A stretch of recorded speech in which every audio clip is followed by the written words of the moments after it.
As we declare our decade of action, our first step must be to start with the farmer.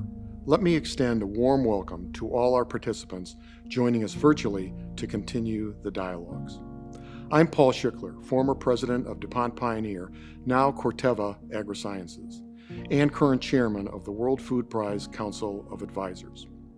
I'm pleased to be joined by Beth Ford, president and CEO of Land O'Lakes, who has worked tirelessly throughout her career to ensure farmers have access to new tools and technology necessary to feed a growing planet.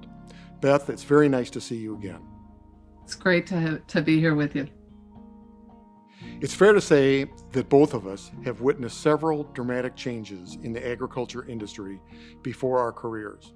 Before we talk about the actions we must take to ensure global food security for the future, let's get oriented on the states of the world food system and the farming communities, globally and in the United States. I believe there are two converging trends. One is societal, and it has two components. First, consumers want to know about the food they eat, what it contains, where and by whom it was produced. And the second component is climate change, an issue requiring immediate action. The other trend is economic. While agriculture has its peaks and valleys, for the most part, farmers around the world operate in a break-even environment, at best, and costs will likely continue their upward climb as we look to the future.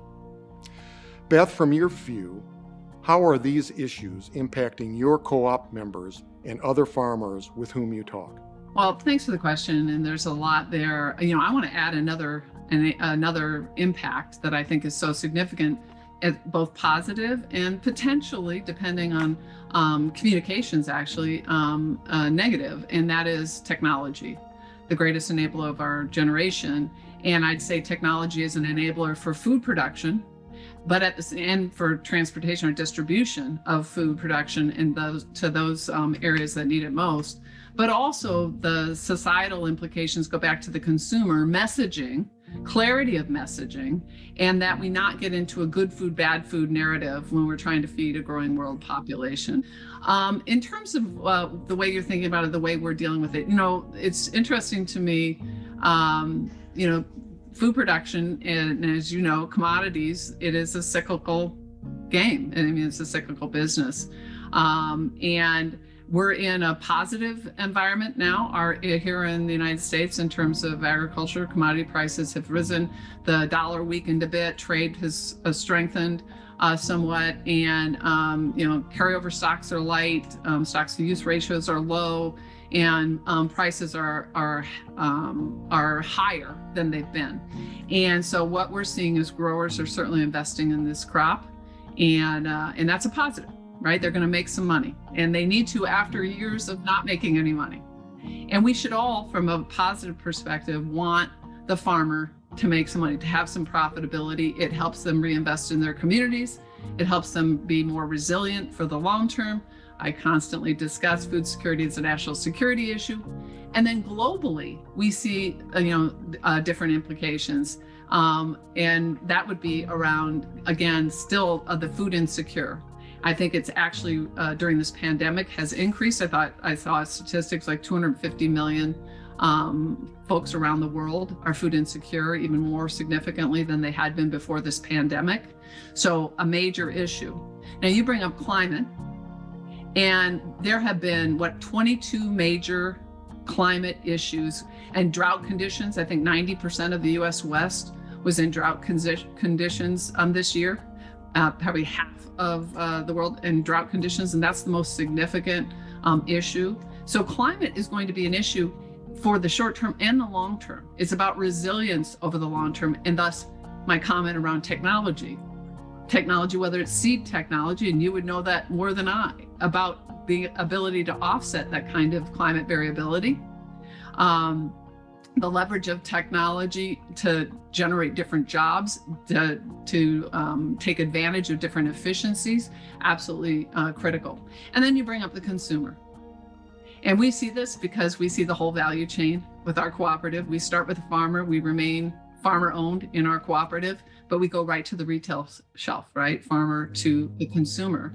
And the consumer does have different requirements, and they want more transparency, visibility. Like, as you said, where is it, where did this food get produced? How is it produced? It's important to my family. And thus my comment on making sure we're clear and we're just not using marketing about whether it's healthier for us or not. But consumers have that desire for transparency enabled by social media, by other communications platforms. And to me, that can be a positive because we can get folks excited about food production, about how critical it is to them and to their future. And at the same time, it really requires clarity of message about why technology and its use in modern agriculture is so important for all of us in the future. Right. So at the World Food Prize over the last number of years, we have changed our focus. Historically, we have been focused on productivity and improving the lives of producers throughout the world, particularly smallholder farmers.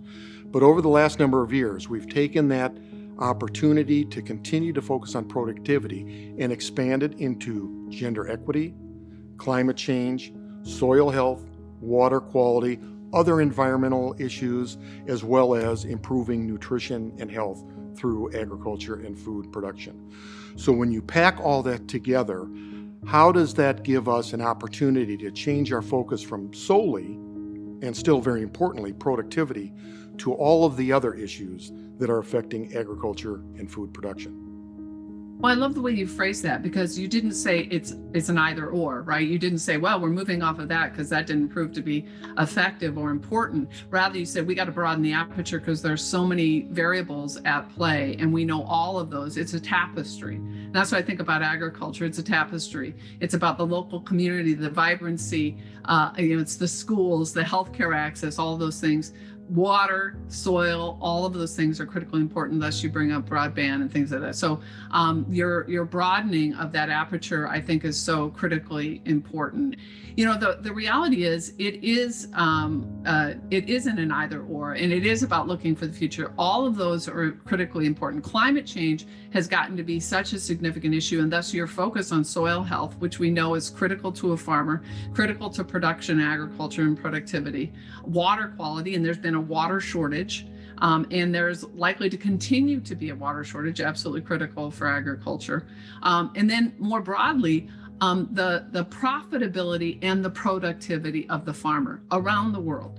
We can expect investment, and that's what it should be, the positive investment in transition to more climate favorable production, if we don't also have profitability. You can't say, let's do all cover crops. Let's go no-till. Let's transition the land. And it's not because the farmer isn't the original entrepreneur, the original environmentalist. It's not because the local retailer, the critical kind of quarterback, the glue in the community, isn't trying to do the right thing. Is because guess what? In order to invest, they have to be able to have a profit as well. So we need some policies that transition us. We need to show a path, leveraging technology, leveraging policy, leveraging different areas of focus, and tied, yes, to the consumer, so that we can make sure we invest for the long term. And so you've talked a little bit deeper about a couple of things, technology and broadband. And that leads me into this point that, we need to ensure access to enabling technologies throughout the agriculture and food production system. But yet, many rural communities around the United States and the world continue to be left behind with little or no access to broadband infrastructure, even as that technology sector continues to progress into the future. We've been hearing a lot about your initiative to help address these issues, the American Connection Project. Tell us more about that project and how it's going to really lift rural communities. As I was going around the country, I was seeing just this gap, and I see some people like hardwiring is like the old rabbit ears. I'm going to date myself, but still rabbit ears on the TV set, right? Somebody's trying to wire something up, or I've got a hotspot and I can get this kind of coverage for this long. And I thought, how unsafe are we from a food supply perspective? In addition to the fact that most farms around the world, and especially in the United States, family owned. How are you raising a family without the greatest enabler of our time, technology, broadband, the use of that. And so when the pandemic occurred, what I certainly recognize, there's been a shutdown of rural hospitals. Educational platforms started to go virtual. Job creation, by the way, has lagged in rural communities. You can see the lack of vibrancy. So what needs to happen? Well, first, we need to make sure we keep everybody safe and healthy. So we wrote to a number of governors. We partner with the Mayo Clinic, the Cleveland Clinic, and we say we need some variances in some regulatory frameworks that allow doctors to see patients virtually, right? We need to have access across borders, especially mental health care providers, because 90+% of those are in suburban and urban areas. They lack access in rural areas. And then with that, what I know is what I see in communities around, in rural communities, but around the United States and around the world. You know, when the community is invested and involved with themselves, they want to do right together, right? They want to invest together. And so what I know is that we can't write a check to make this thing go away, right? It's about estimated to be an $80 to $100 billion problem just in the United States to get that access, not even talking about around the world. So what's most powerful? Your voice is most powerful. Your intention is most powerful. Bringing others with you to advocate for that. And folks, not necessarily in agriculture, not in food production, but folks who also see the shared destiny between rural and urban America, why the food supply is a national security issue. So we now have over 170 different organizations, different companies, different organizations partnered with us, advocating for policy change, advocating for the appropriate level of investment, for an accurate map, and at the same time, an efficient rollout and implementation, and then making permanent some of these variances during the pandemic that were approved by different governors and federal levels.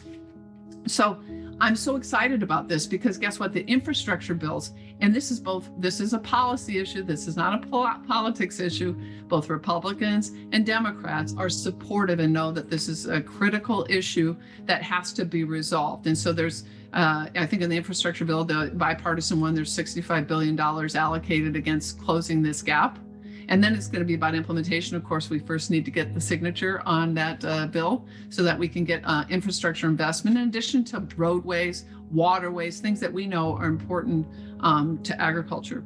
From that, we also then went to the next step, which is say we wanted to form the American Connection Corps. We have a lot of different partners who are agreeing to fund young people who went away to college, who want to go back to their hometown. And it's time to take the baton to be the next community leader.